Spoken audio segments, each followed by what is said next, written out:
Bilgisayarınız veya herhangi bir elektronik cihazınız bozulduğunda, yavaşladığında ne yapıyoruz? Klasik Türk mantığı kapatıp açınca düzeliyor. Yani reset atıyoruz. O da olmazsa format atıyoruz. Gereksiz dosyaları temizliyoruz. Sistemi baştan başlatıyoruz. Aslında bizim her hücremizde de buna benzer bir mekanizma var. Ama bu mekanizma özellikle 40'lı yaşlardan itibaren yavaşlamaya başlıyor. İşte bugün iki şeyden konuşacağız. Birisi bu mekanizma, yani otofaji dediğimiz sistem. 2016 yılında Nobel Tıp Ödülü de kazanan hücresel temizlik sistemi. İkincisi ise işte bu otofaji dediğimiz hücresel temizlik sistemini tetikleyen, bunu aktive eden bir molekül. Belki ilk defa duyacağınız bir molekül. O da spermidin. Gelin başlayalım.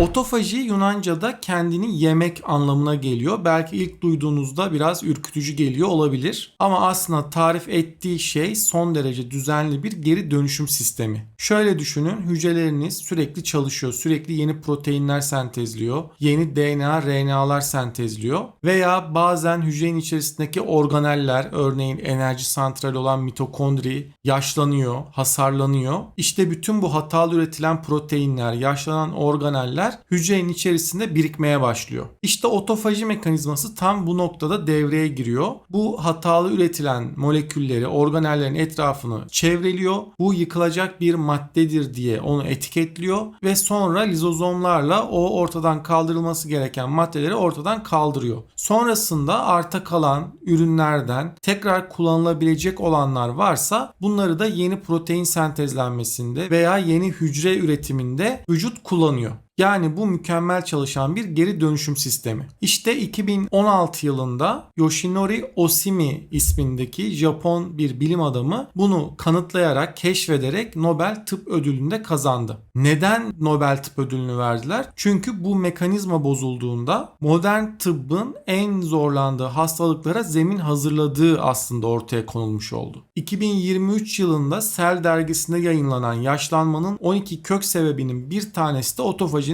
bozulması. Yani bir kere bu otofaji bozulduğunda vücudumuz yaşlanmaya başlıyor. Eski hücrelerden kurtulamıyor. Peki pratikte özellikle karşımıza nerelerde çıkıyor? 1. Nörodejenerasyon. Özellikle işte Alzheimer'da beta amiloid plakların birikmesi, Parkinson'da alfa sinüklein dediğimiz moleküllerin birikmesi. Bunlar aslında hatalı katlanmış proteinler. Sağlıklı bir otofaji aslında bunları temizleyebiliyor. Ancak sistem yavaşladıysa işte zaman içerisinde bunlar birikerek ilerleyen nörodejeneratif hastalıklara sebep olabilmekte. İkincisi bağışıklık sisteminin zayıflaması. Burada da işte otofaji bozulduğunda zamanla bağışıklık sistemimiz de bozulmaya başlıyor. Şöyle düşünün, işte bir ülkenin ordusu, emniyet personeli var. Aslında sizi koruması gereken yapılar. Ancak burası işte bozulduğunda, zararlı unsurlar bu yapılara dahil olduğunda ne oluyor? Anarşi vesaire ortaya çıkabiliyor. Aynı şekilde bağışıklık sisteminizi de böyle düşünün. İşte bu sefer ne oluyor? En ufak bir virüs girdiğinde hasta oluyorsunuz veya inflamatuar hastalıklar, otoimmün hastalıklar devreye giriyor veya sık sık işte alerjik tablolarla karşılaştığınız durumlarda bağışıklık sistemi aslında çalışması gerektiği gibi çalışmadığını görüyoruz. Bazen bu sistemi sıfırlamak, resetlemek de gerekebiliyor. İşte otofajiyi siz tekrar tetiklerseniz bu bağışıklık sisteminizin de düzene girdiğini göreceksiniz. Ve yine işte otofaji bozulduğunda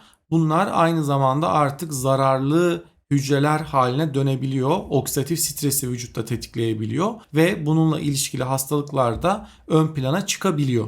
Peki otofajiyi nasıl artıracağız? Aslında bazı doğal mekanizmalarda vücudumuzda otofajiyi tetikliyor. Bunlardan bir tanesi aç kalmak. Çünkü vücut, daha önce diyabet ve metabolik sendrom anlattığım videolarda da detaylı bir şekilde değinmiştim. Siz ne kadar aç kalırsanız vücut zamanında depoladığı şeyleri de yıkmaya başlar. Trigliserit gibi, kolesterol gibi molekülleri de yıkar. Artık Mustafa'nın enerji ihtiyacı var der ve yıkım modu başlar. İşte bu yıkım modu, adı kötü gibi gelse de aslında hayırlı bir yolak. Yıkım başladıkça siz kilo verirsiniz, kolesterolünüz azalır. Aynı zamanda vücut eski hücrelerden kurtulmaya başlar. Otofaji mekanizmasını çalıştırır. Ama kalori harcamadan, vücuda sürekli kalori gönderdiğinizde, sürekli yemek yediğinizde ve spor yapmadığınızda, enerji harcamadığınızda vücut bir gün aç kalırsınız diye sürekli depolama eğilimindedir. Ama o aç kaldığınız gün hiç gelmez ve vücuda siz ne gönderirseniz bu sefer bunları kolesterol, yağ, karaciğer yağlanması şeklinde depolayıp aynı zamanda basen, göbek çevresinde de yağ olarak depolayıp kilo alma olarak ve zararlı hücrelerin, otofajinin ortadan kalkması. Çünkü vücut bu temizlikle uğraşamaz. Sürekli depolamayla uğraşır. Karşımıza otofajinin azalması olarak çıkmakta. 2. Aç kalmanın yanında tabii ki de egzersiz de bu otofajiyi tetikleyen doğal faktörlerden bir tanesi. Ve 3. Bu otofajiyi tetikleyen en önemli moleküllerden bir tanesi de spermidin dediğimiz bir molekül. Adı garip, farkındayım. Daha önce berberin anlattığım videonun altına bir sürü kişi gelip berber mi, o ne falan yazmıştı. Bu da spermidin, spermle benzer bir ismi var. Kulağa garip gelebilir. Gerçekten de keşfedilme hikayesinde aslında bu benzerlik söz konusu. İlk defa 1678 yılında bir semen analiz ediliyor ve onun içerisindeki kristalize yapılardan bu molekül keşfediliyor. Ancak sonrasında anlaşılıyor ki spermidin aslında bizim birçok dokumuzda bulunan poliaminler grubunun bir üyesi. Birçok sistemde protein sentezlenmesi için, DNA, RNA stabilizasyonu için ve hücrenin hayati fonksiyonlarının devam edebilmesi için gerekli bir molekül aslında. Vücudumuz bu spermidini kendisi de endojen olarak sentezleyebiliyor. Aynı zamanda biz besinlerle de alabiliyoruz. Özellikle buğday ruşeyminde bol miktarda bulunuyor. Aynı zamanda fermente bazı gıdalar tükettiğinizde bağırsak mikrobiyotanız tarafından da bu spermidin dediğimiz molekül vücutta sentezlenebiliyor. Ancak özellikle yaşla birlikte vücutta spermidin miktarının azaldığı gösterilmiş. 40'lı yaşlardan itibaren vücutta miktarı azalıyor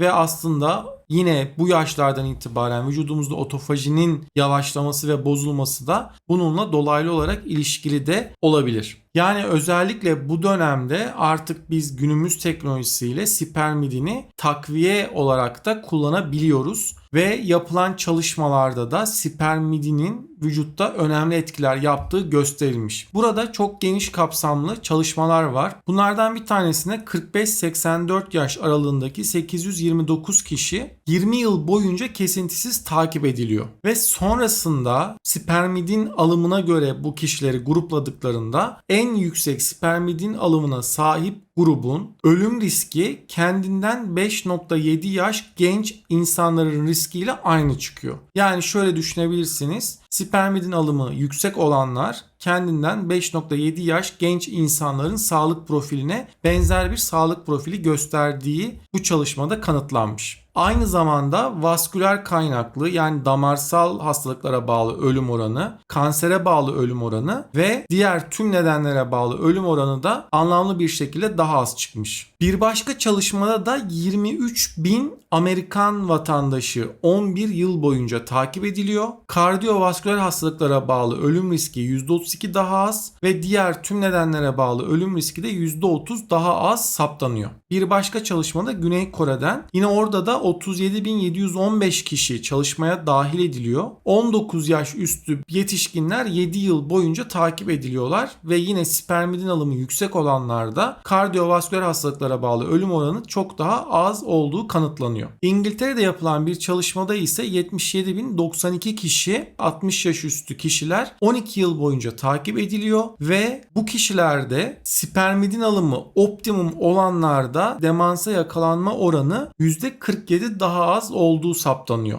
Ve burada demansın farklı türleri üzerinde de etkinliği gösteriliyor. Yani vasküler, beynin kanlanmasıyla ilgili bir demans da olsa, Alzheimer'da olsa etkili ve tüm demans türlerinde de etkinliği gösterilmiş. Tüm demans türlerinde %32, Alzheimer'a bağlı demansa %38 ve vasküler demansta %44'lük bir azalma saptadığı kanıtlanmış. Bu çalışmada umut verici bir gelişme daha var. Genetik temelli Alzheimer tablosunda da yani ApoE APOE4 dediğimiz bir genetik varyant Alzheimer'a yatkınlıkla ilişkili. Bu kişilerde de spermidin alımı Alzheimer'a yakalanmayı azaltmış. Yani anneannenizde, annenizde, teyzenizde, yani ailede böyle bir Alzheimer öyküsü varsa, her ne kadar sizde genetik temel olup olmadığını analiz yapmanıza da gerek yok. Geçmişinizde böyle bir problem varsa siz de bu genetik açıdan dezavantajlı grupta olabilirsiniz. Bu gibi durumlarda da spermidin alımı yüksek olanlarda genetik kaderi değiştirebiliyoruz, etkileyebiliyoruz. Aynı zamanda işte spermidin eksikliği, otofaji bozulması bağışıklık sisteminde de kaos yaratıyor demiştik. Spermidin takviyesiyle bağışıklık sistemi de görevini doğru yapmaya başlayabiliyor.